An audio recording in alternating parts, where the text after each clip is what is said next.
Hello, and welcome to episode 31 of Real Time, presented by CREA, the Canadian Real Estate Association. I'm your host, Erin Davis, and I cannot wait to dive into today's conversation with you. It's informative, insightful, and so much fun. Canada frequently ranks as the best country in the world for its quality of life, which comprises our job markets, economic stability, family friendliness, safety, and a whole lot more, as you know. But what does it mean to live in Canada as someone whose roots are not quite as deep? And what lifestyle trends might have an impact on Canadians' real estate decisions? Today on Real Time, we are joined by Canadian media figure Lainey Lui, eTalk correspondent, author, founder of LaineyGossip.com, and co-host of CTV's The Social. Known for her elevated sociological perspective on the value of pop culture, not to mention her business acumen, Lainey joins Real Time to unpack the unique cultural trends and behaviors that might be shaping Canadian lifestyles, plus a whole lot more. Lainey, welcome. It's so good to have you here on Real Time. We're so excited. Thank you. Thank you for having me. Well, you have said, to dive right into it here, you've said that your work covering celebrity culture, which you do exceptionally well in your LaineyGossip.com website, helps you better understand humanity. Now, can you sort of start off by explaining that a little bit? Well, yeah, I think that there is definitely a stigma against celebrity culture, but also celebrity gossip and just gossip in general. And I think that gossip is misunderstood or has been misunderstood, but we're starting to come around. Academics from, Oxford University to Stanford have all put out papers and research on gossip as a very, very primitive and human form of communication. And there is a sociological value to gossip because what gossip is it's an exchange of information. When we're talking about Brad Pitt and Angelina Jolie and Jennifer Aniston, the never-ending celebrity triangle, in that conversation that you have with somebody, you can actually find out what they think about marriage, about infidelity, about divorce, about women on women combat. And it's more of a reflection of what your value system is than what those subjects are, Brad, Angelina, and Jennifer. Is the conversation really about those three people, or is the conversation, does it become about what you think of marriage, what you think of cheating, what you think of building a family? And so when I say that celebrity culture helps me understand humanity, it's because gossip can't exist in a monologue. When you're gossiping, you're always talking to somebody else. When you're that talking is interesting, right? Yep. Yeah. So you're saying it kind of holds up a mirror to ourselves. What That's you right. talk about is who you are. That's very interesting. That's right. Yeah, and it has been around forever. First chronicled, I think, in the year 1000 or so by someone who put it in his sermon. Shakespeare wrote about it, and gossip has been seen as the voice and the empowerment of the powerless. Yes. I mean, when done responsibly, of course, like everything, gossip can be negatively performed. Right. There's bad gossip and there's good gossip. I try to gossip well. I have gossiped badly before. And occasionally, I'm sure I gossip badly, as we all do. I mean, we're never going to get it perfect. But at its core, gossip is a form of communication. It is an information exchange. That's why it's valuable. Okay. So while you're talking about communicating and getting it right and trying to get it right every time, let's talk just for a second. We'll pull off at social media. You have been doing social media probably almost as long as it's been around, if not since, pretty close to the beginning. How does one avoid the pitfalls? You navigate those shark-infested waters every day, Lainey. And we know that the entrepreneurs who are realtors and use social media to get their messages out are probably saying, okay, this woman knows what she's talking about. What can I learn from her about social media? And they're not talking about me. So do you have any wisdom to impart as we sort of depart from our conversation in a way? I don't know if this is wisdom because I've certainly made my fair share of mistakes on social media and have been called out for it. So I don't know that anybody is an expert. We all step in it, right? Mm-hmm. So if I had to give any advice, I would say this. I think that before posting anything on social media, it's always a good idea to hit pause. You don't have to do it in that moment. You can walk away from it. I find that a lot of people who make mistakes on social media, if they could have just benefited from a little bit more time and a little bit more thought, I know it's an immediate thing, right? It feels like it's operating like I have to say this right now, but do you have to? Right. Do you have to? And I think that number one, probably lots of people have said the same thing. It just for some reason doesn't get executed. People don't follow that rule. So I want to say that is the basic.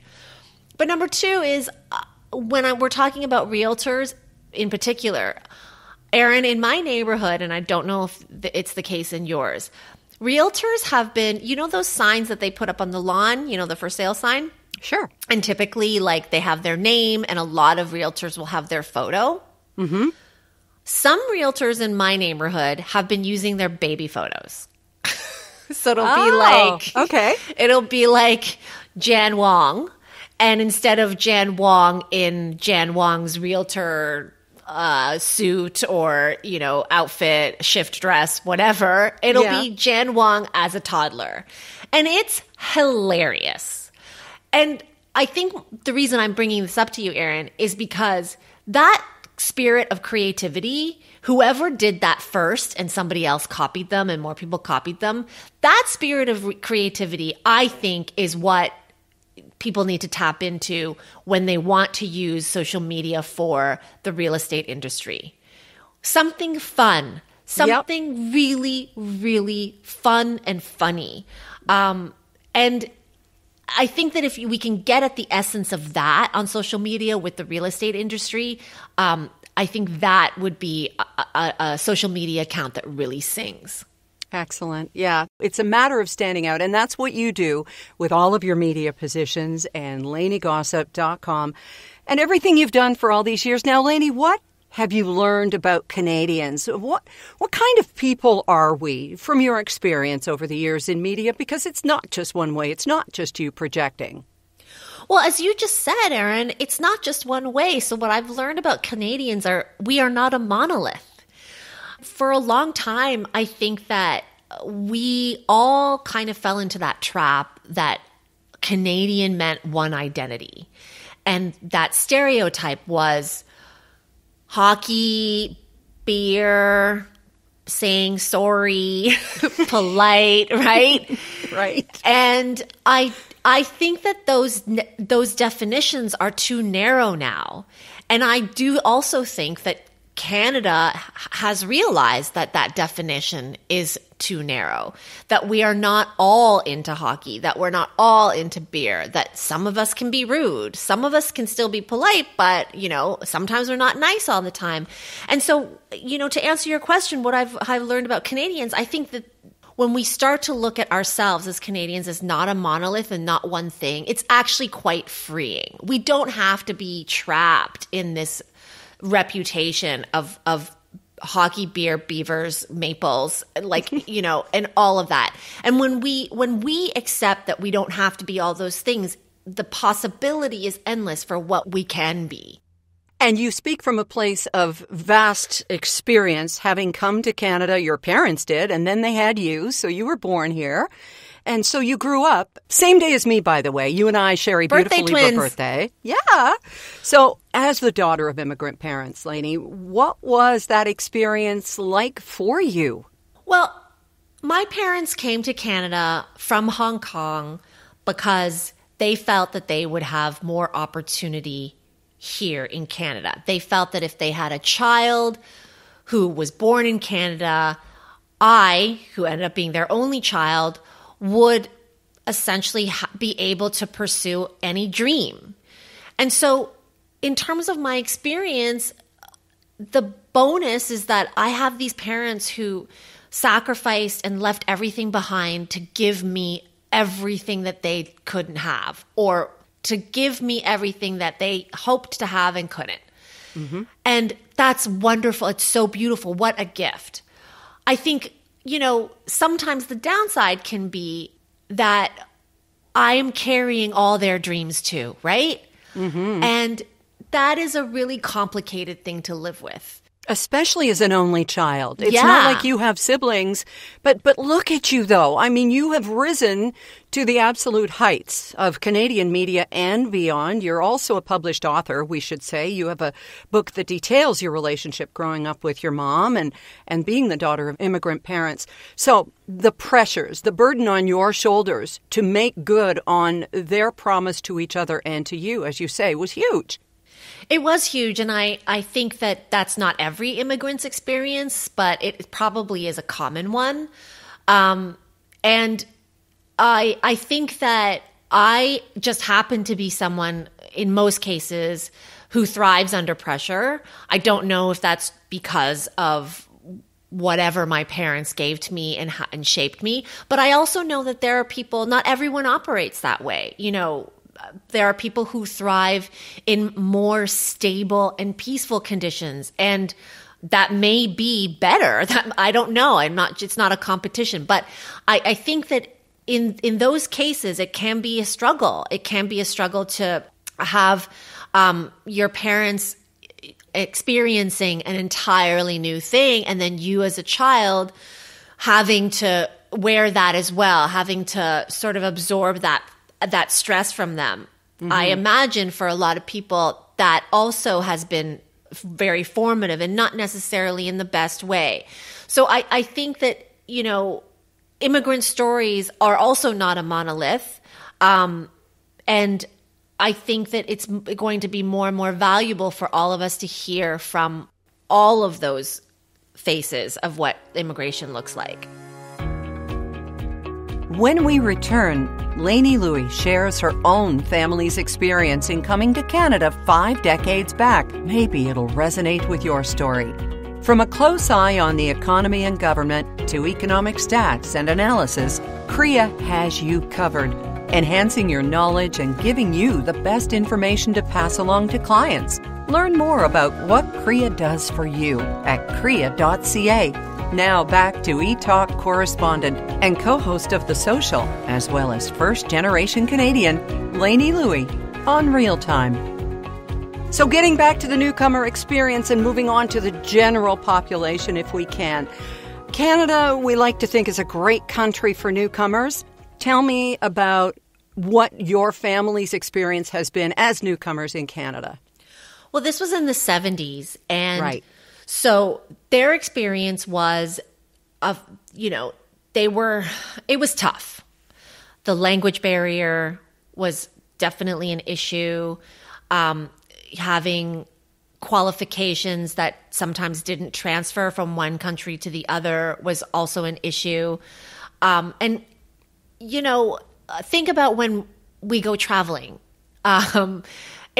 You need to orient yourself, right? Like I've had experiences going traveling and I've gotten lost just walking outside of my hotel. And sure, for my family, orienting themselves was a challenge. Figuring out how to get from one part of the city to the other, all of those things on top of a language barrier and a culture barrier, that for sure was challenging. Was it worth it in the end? Both my parents would say 100%, yeah. But in real time, it was a struggle. And I think that right now, I definitely think that the situation, there's more diversity, right? There's definitely more communities, especially in the Asian diaspora, the Chinese diaspora, that can make people feel more at home, and certainly in other backgrounds too. But back then, there was a time when it was harder to find support. It is. And those challenges still exist, but I'm hoping that we're much more aware of them and talking about them more. Like, for example, on this podcast, where institutions and systems can change to accommodate everybody. Well, what are some of the things 50 years later? I mean, after what your parents experienced, but now, what should people be aware of, Lainey, when we're trying to make new Canadians feel at home? Well, I think that Canada is known for its kindness, and I don't disagree that that is Canada's reputation, but I do think that we still, in this country, racism does exist. Alienation does still exist. Making people feel other certainly exists. And I think we can improve on all of that. So in terms of what we can do better and how we can make more people feel at home, maybe it goes back to that whole thing about Canada being a monolith and having to look one way, right? Having to look one way or having to act one way or be interested in one way. I think it goes back to that, where I think in our minds, if we can get past, if we close our eyes, what does a Canadian look like to you or sound like to you? If we can get past one image, then I think that will translate into our actions and how we react to people. Change is so difficult on both sides. I know. So, Lainey, you speak and you listen for a living, and you talk to a lot of people who are from outside Canada, and I think they do see the stereotypes, if they see us at all, right? So is it realistic how people perceive us? I think we should want to make it realistic, but I don't think it's real now. Does that make sense? Yeah, more of an aspiration. Yeah. I talk to a lot of people. It's my job to interview people just like you, right? So, and the people I interview who are not from Canada, they do have this sort of dreamland ideal version of what Canada is, that we have this amazing, kind country and we're so polite and everybody's happy here. And I think that's a beautiful dream. But I also think that that reputation for Canada holds Canada back, because if we think we're perfect, then we're not, why should we try to get better and progress? Right. And so I think that in buying into that stereotype and that reputation of being the best, it can be a blocker, a barrier to listening. If we already think that we've achieved ideal, like we have set the standard and what a nation should be, then criticism doesn't get heard. Other voices who put their hands up and are like, hey, but it's not great for me. Right. Those people aren't listened to. And so I think that that reputation for Canada, from what I hear from people, and listen, I think we're all a little bit aware of it. We pat ourselves on the back when some celebrity comes to Canada and says in an interview, I love Canada. You guys are so great here. And we're like, our chests get puffy and we're like, yeah, we're awesome. You see us. Yeah. Sometimes I think that could, while it's great to hear, obviously, I do think that sometimes it can hold us back from progress. Yeah, the good being the enemy of the best, or the better. Yeah. And I have to tell you, a few weeks ago, there was a list that came out that Canada is the #1 country in the world that people would like to move to. Mm-hmm. And one of the responses when I retweeted it was, yeah, it's true, I'm sick of the complainers, and if they don't like it, they can leave. Right. And, we've heard that trope forever. Yeah. So I answered, or they can stay and help us to make it a better country. Love that. Well, it was a pretty wishy-washy stand on my part, and I don't think I'm going to get the Order of Canada for it. But, you're not allowed to put your hand up and say, but over here, there's this, and this. You have spoken, Lainey, about how choice, the word choice, and what it means to you really is what you value most about living in Canada. Can you elaborate on that for us? Well, I should say that for me and a lot of people in my position, the fact that I have choices is a certain privilege, right? And so I see that. And I 100% appreciate that a lot of people don't have the choices that I do. For me in my life, yes, I have the privilege of, having a choice with the kind of life I would like to lead. I, right now, have chosen to live in a metropolis. I live in a huge city. That suits my life. And yet within that huge city, I live in a neighborhood that is quite quiet. And so when I choose to go to the film festival and have a pretty wild, fun, loud, lit up life for 2 weeks in a row during the film festival, I can do that. And then when I choose to sort of hunker down in my quiet little neighborhood and only venture 3 blocks in every direction for, a few weeks, that works too. And Canada provides that for me. The Canada where I live gives me those options and that choice. It can be a big city and feel like a tiny town at the same time.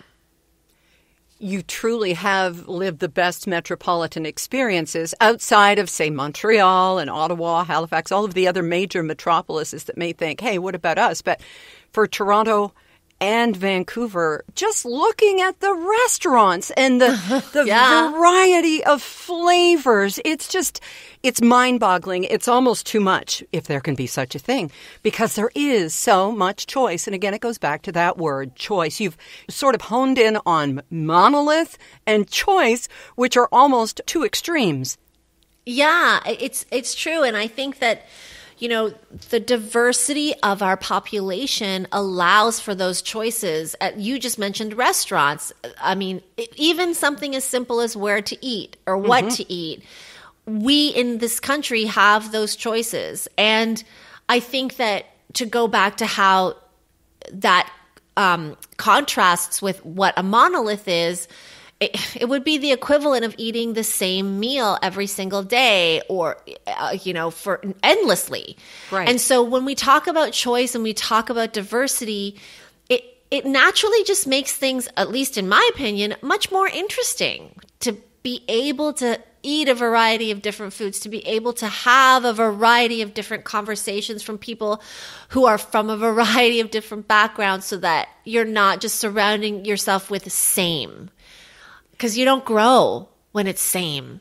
Exactly. Someone said, I don't know if it was Will Rogers or who it was 100 years ago, that said, if you want the same things, stay home.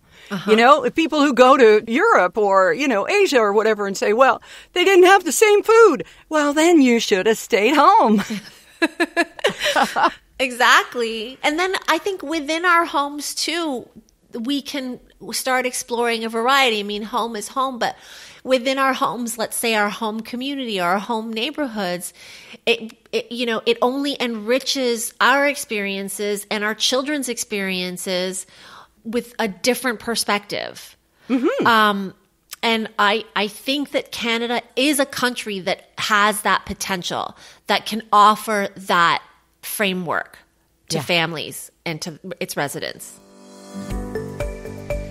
Coming up, the changes in the way we live our day-to-day lives with co-host of The Social on CTV, Lainey Lui.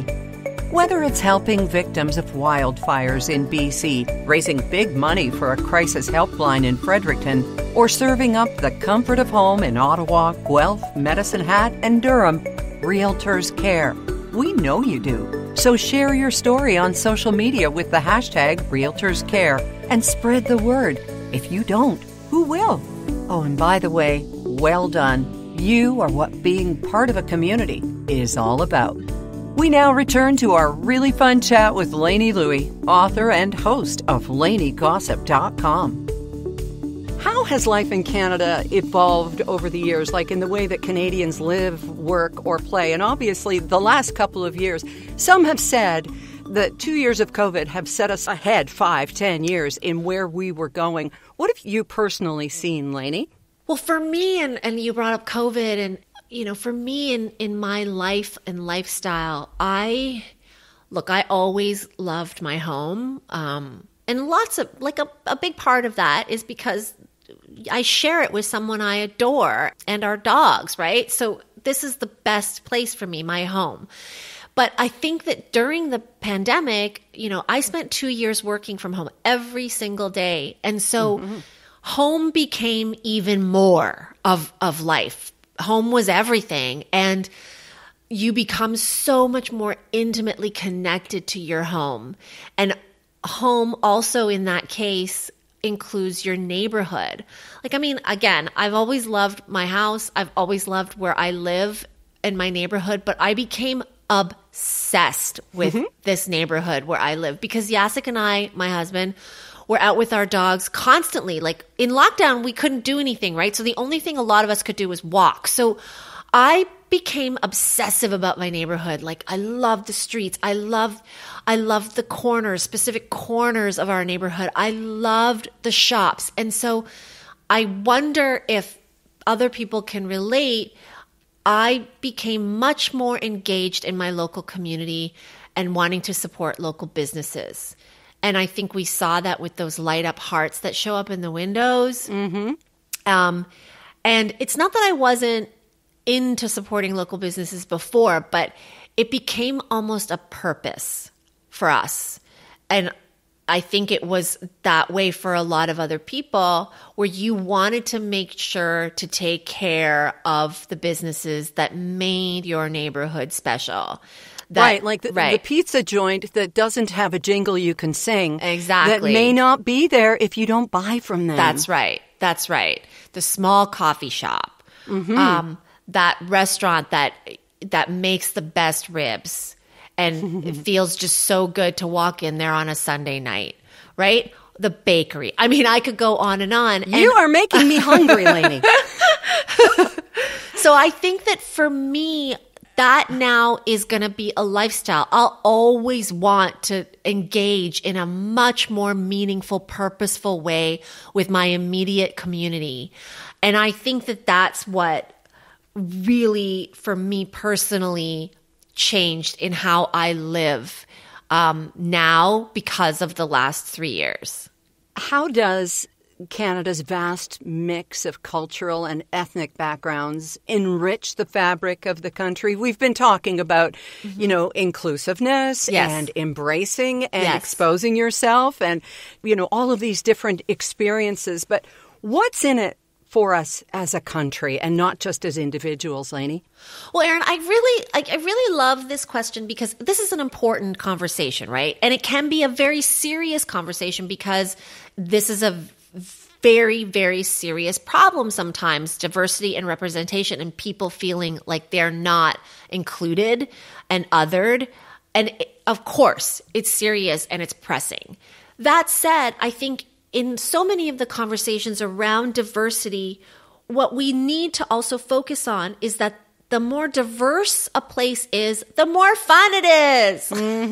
And we're all here to have fun. We're all here to get the most, to maximize the joy in our lives. And really, there's nothing more joyful than to have a place where everybody is able to participate and share, where you're learning and exploring and being exposed to different points of view, to different music, to different cultures. That means different food. And to go back to that example about eating, again, it'd be so boring to eat the same thing every single day or to listen to the same album over and over again. I mean, you were in radio for how long, right? Imagine, Erin, if you just played the same album all day during your shift. Yep. Right? Yep.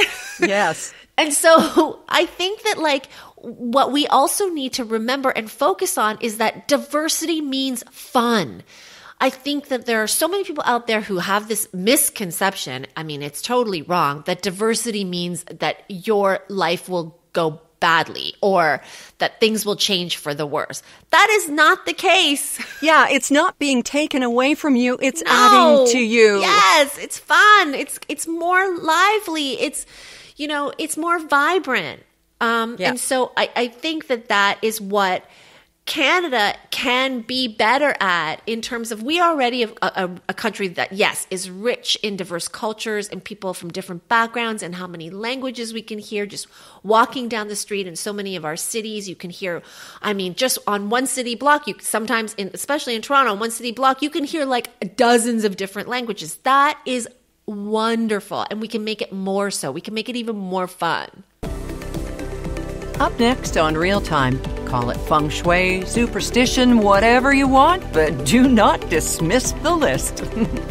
Loving this episode? Me too. Catch up on all of the previous episodes and seasons of Real Time by just going to krea.ca and putting Real Time in the search bar. Then subscribe so you don't miss one informative and entertaining minute. I'm Erin Davis. I get to be your host for this. And now back to eTalk correspondent, author, as Elaine Louie, of Listen to the Squawking Chicken When Mother Knows Best What's a Daughter to Do, Lainey Louie. Okay, so I'm going to take advantage of you being here with me because you're going to enlighten us all a little bit about some of the things that realtors should be aware of when they have a client who comes from a different cultural background. And in your case, I'm thinking, feng shui and the stories that you tell about Lainey's checklist. So this could be a whole nother podcast, but we're just going to take us through it. It's hilarious. Go ahead, Lainey. Well, listen, I, like many homeowners, had a checklist. It's just that mine was mostly determined by my ma, the aforementioned squawking chicken. I wrote a book about her. And she's a squawking chicken. This I didn't know. Yeah. Oh, jeez. So that's the title of the book is Listen to the Squawking Chicken, because squawking chicken is actually my ma's nickname from the time where she was a kid, because she's so loud and opinionated and assertive that all the villagers and her family called her a squawking chicken. You couldn't ignore the squawking chicken. And so my parents are Chinese. My ma is deeply Chinese superstitious. Chinese people we have our own set of superstitions, and we have our own zodiac, right? Like, and so my ma believes deeply in feng shui, like many other Chinese families. So my checklist for our home was mostly determined by Chinese feng shui principles. And they can be very complicated. Like, there are some people who go so far as saying, like, I need my front door to face east or west or whatever. Now, for my ma, she was like, I'll give you an example. One of the things that she said to me was that you cannot buy a house where the staircase faces the front door, because what that means is your luck will fall down the stairs and tumble out the door. You won't be able to keep luck in this house. Right. Your chi is gone. It's making a run for the door. Yeah. I know that one well. Okay. For a lot of Chinese families, for a lot of Chinese people looking for a home, they don't even want like a tree on the front lawn because that's considered a blocker. Like it will block. Oh, okay. Yeah. So if you have a big tree sitting outside, and for some people, it doesn't matter. Right. For some Chinese families, it doesn't matter. But like that was one of the things too, where she was like, you really shouldn't have obstructions in front of the house. Anyway, so again, to go back to the staircase, we told our realtor, like, here's our budget, here's what we're thinking, here's the size. But one thing you can't show us, we don't want to see, is a home with a staircase that goes right out the front door, faces the front door, because, can't live here. And so we went to see all these homes, and, we put an offer on a couple and it didn't work out. And then my mom, and we were living in Vancouver at the time and we were looking for a home in Toronto. So, my mom was doing some of the looking. And then one day she called, she's like, I found the house. You're done. You can just buy this one. We're still in Vancouver at this point. And I'm like, okay, can you send me the listing? So we look at the listing and I'm like, Ma, there's a staircase that goes out the front door. Like, what are you talking about? And she was like, well, this house is an exception because it's on a corner lot, which means that you have multiple exits, which means flexibility. When a home provides multiple ways to come in and out, there's like, there's a backyard door, there's a front door.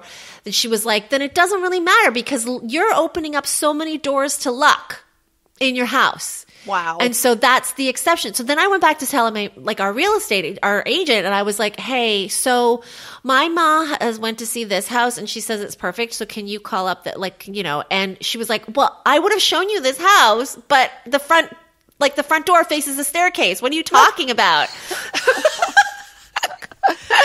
And I was like, I'm so sorry. I didn't know that my ma had exceptions to her rules, and she found one for this one. So anyway, long story short, we bought our house without ever setting foot in it. My ma approved this house. Then we went back and forth with the offers. Then we bought the house. My first time being in my home was moving into my home. Wow, you trust that woman, and so does your husband. Yeah, exactly. Wow. Wow. Now, you did say there is one other thing that could knock something off of Ma's list, and that's if it's a really good price. Well, I mean, like, listen, everybody has their checklists, right? Right. And Yeah. of deal breakers and what those are. But I mean, a deal breaker, can it be swayed by a deal? Right. Is there a flex point? And, I don't know for sure if my ma could be swayed by a certain flex point, but I will say she loves a deal.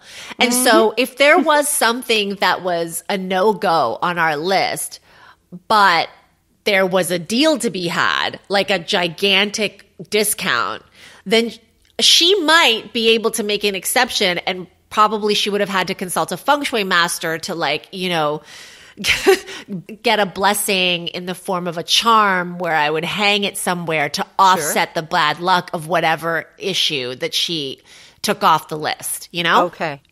So the advice I'm hearing for realtors who are listening is maybe present that house just in case? Okay. Just all right. If it's a really good deal. Right. If it's a really good deal. When we return, we'll share some parting thoughts and more laughs, plus luck, trends, and a whole lot more.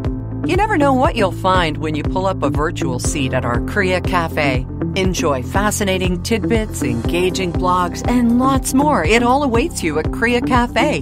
Go to korea.ca and join us there. We're open 24/7. We're going to wrap up here on an actionable end note, Lainey, and I could talk to you for hours, but I know you've got a show to get ready for and all the other jobs that you have. Why is it important to stay on top of lifestyle trends, which you and the ladies of The Social do so well? And how can realtors use these trends to better support their clients? Well, Erin, sometimes I think, trends, some of them can be very fleeting, right? So I don't know, a cut of pants or a style of coat or whatever is only going to be on trend, so to speak, for a year. But I also think that there are certain trends that are deeper and that they reflect the choices that people are making in their lives.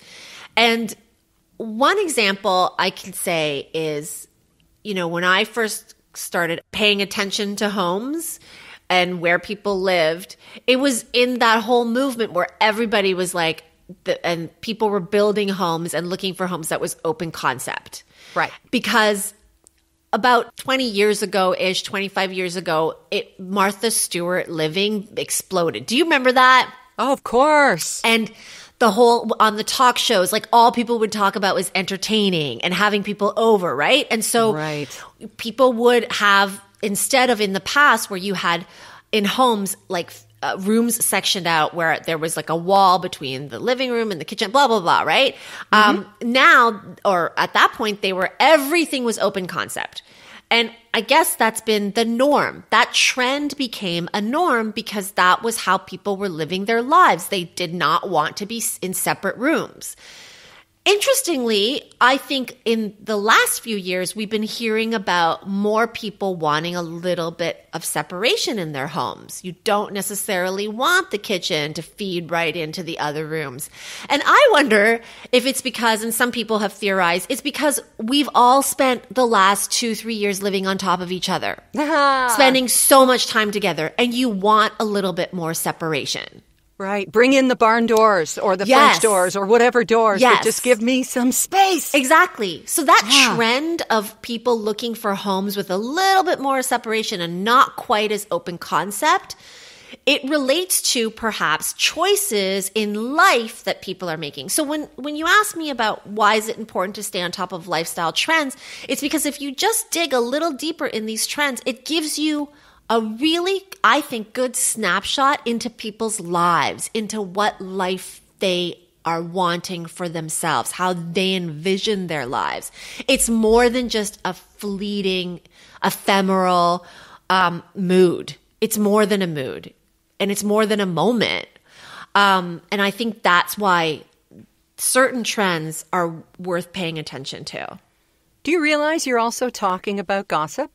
It's very interesting because it completely turns around. It goes full circle to the beginning of our conversation in that the trends and gossip mirror who we are. Look at you. Well, I mean, I didn't put that together, but that's why you're doing what you're doing, Erin. Wow, very interesting. And I do have to ask you one thing. How many years you been in your house that Ma picked out for you? So we moved into our house in July of 2013. And all right. So 9 years. And I have to ask you this now. Yeah. How's your luck been? Okay, so if you really want to go there, Erin, and I have found that people love talking about feng shui. Okay. There are some people who scoff at it and they're like, "Oh, superstitions, that's so stupid, and why would you believe something like that?" But when people get into it, it's as engaging or even more than celebrity gossip. Anyway, so about feng shui. Okay. So the thing about luck and feng shui is even when you're lucky, if you happen to be having some good luck, you should never talk about it. Because luck is very finicky. And if luck thinks that you're not appreciative of it or you're ungrateful or you're bragging about it, it will be like, "Oh, no, I'm going to bounce. I don't need to be with this person who doesn't deserve me." So you asked me a question, how lucky I've been. That's why I'm not answering. I do not want to jinx whatever good or bad situation I have here. All I'll say is that I love my home and my home has been good to me because I share it with beautiful creatures, my husband and my 2 dogs. Ma doesn't live there? No. Okay, just checking. She lives in her own place. But that's a good segue to like real estate and people looking for homes because my parents are aging and my mom has a disability. And the reality, which no one wants to confront, but it's coming for you. The reality is one day I may have to take care. I'm already their caregiver and I'm already doing a lot for them. But one day I may have to take care of one of them or both in my own home. And so that's going to be a whole new checklist. And I guess like the thing for realtors, if we're looking for more advice, it's that people's circumstances can change. And so when you build a relationship with somebody, you should invest in that relationship because you never know when that relationship will spark up again, given the changes in their lives. That's a very, very good point. There's so much wisdom and such a joy to talk with you here today, Lainey. Thank you, and how lucky we've been to have you on our podcast today. So thanks again, and we'll talk to you again soon, I'm sure. Thank you so much, Erin. It was so fun talking to you.